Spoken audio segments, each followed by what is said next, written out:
Israeli forces may have repeatedly violated the laws of war and failed to distinguish between civilians and fighters in the Gaza conflict, according to the UN Human Rights Office on Wednesday.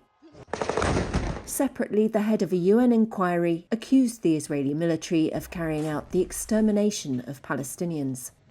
The UN Rights Office, or OHCHR, issued a report examining 6 Israeli attacks that caused many casualties and destroyed civilian infrastructure.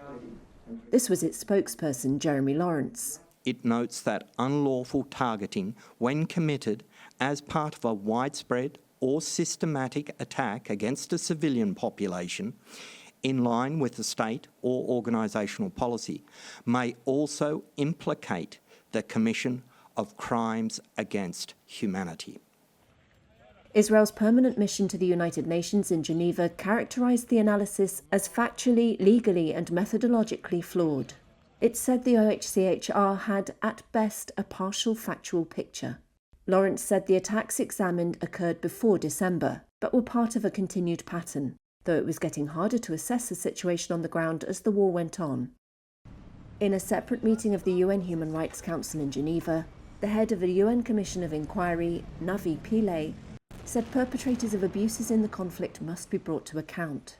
She repeated findings from a report published last week that both Hamas militants and Israel have committed war crimes.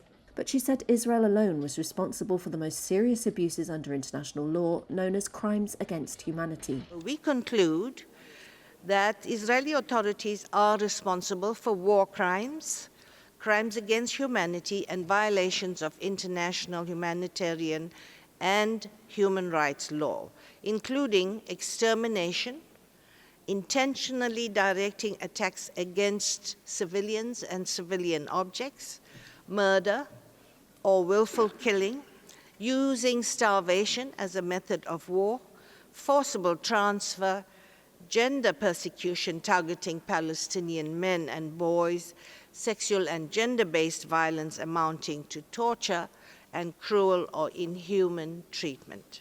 Israel, which does not cooperate with the inquiry and alleges an anti-Israel bias, chose the mother of a hostage held by Hamas to speak on its behalf at the meeting. The international community must not allow political consideration to override our core human values.